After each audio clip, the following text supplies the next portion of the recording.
আসসালামু আলাইকুম। আজকে আমরা প্রাথমিক গণিতের 7 অধ্যায় গুণনীয়ক ও গুণিতকের কিছু প্রয়োজনীয় তথ্য সম্পর্কে জানব। প্রথমেই দেখছি গুণিতক। একটি সংখ্যা দ্বারা অপর একটি সংখ্যা নিঃশেষে বিভাজ্য হলে দ্বিতীয় সংখ্যাটিকে প্রথম সংখ্যার গুণিতক বলে। যেমন 2 এবং 3-এর লসাগু 9, 2 এর গুণিতকে আছে 2, 4, 6, 8, 10, 12, 14, 16, 18, 20 আরো অনেক হয় ইত্যাদি। আর 3-এর গুণিতক হচ্ছে 3, 6, 9 ও 3, 6, 9, 12, 15, 18, 21, 24, 7। আর 2 ও 3-এর সাধারণ গুণিতক হচ্ছে 6, 12, 18।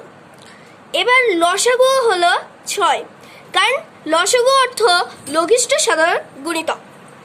এই তো গুণিতক হলো। এবার গুণনীয়কে যাই। এবার গুণনীয়ক কোন সংখ্যা যে সংখ্যা দ্বারা বিভাজ্য সেগুলোই ওই সংখ্যার গুণনীয়ক। যেমন 8 ও 12-এর গসাগু নির্ণয়ে 8-এর গুণনীয়ক 1 গুণন 8, 2 গুণন 4 মানে 1, 2, 4, 8। আর 12-এর গুণনীয়ক হচ্ছে 1 গুণন 12, 2 গুণন 6, 3 গুণন 4 মানে 1, 2, 3, 4, 6, 12। ও 8 ও 12-এর সাধারণ গুণনীয়ক হচ্ছে 1, 2, 4। এ দেখো এই তিনটে কিন্তু এই দুইটা প্যাসেজেই আছে। তাহলে 8 ও 12-এর গসাগু মানে কি? গরিষ্ঠ সাধারণ গুণনীয়ক। আর গসাগু গরিষ্ঠ মানে কি? বড়। তাহলে 8 ও 12-এর বড় সাধারণ গুণনীয়ক হচ্ছে 4, কারণ 4 এখানে সবচেয়ে বড়। 1 আর 2 কিন্তু বড় না। যদি 1 আর 2 থাকতো তাহলে 2 হতো। এমনি 1 থাকলে শুধু 1ই হতো, কিন্তু এখানে 4 আছে, 4 কিন্তু বড়। এইটা হলো। এবার আমরা লসাগু গসাগু দেখি। এবার লসাগুতে শুরু করলে লসাগুর পুরো একটা নামকে বলা হয় লঘিষ্ঠ সাধারণ গুণিতক। এটা মনে রাখবে বন্ধুরা। এবার তারপরে 2 বা ততোধিক সংখ্যা মধ্যে সবচেয়ে ছোট গুণিতককে লসাগু বলে। যেমন 4 ও 6-এর লসাগু কিন্তু 12।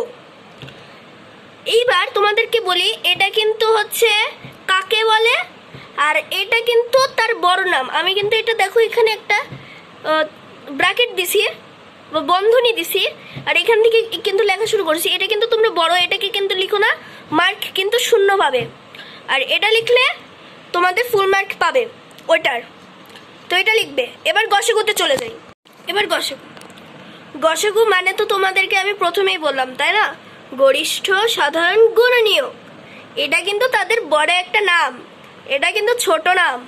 তাহলে এটাকে 2 বা ততোধিক সংখ্যা মধ্যে সবচেয়ে বড় গুণনীয়কটিকে গসাগু বলে।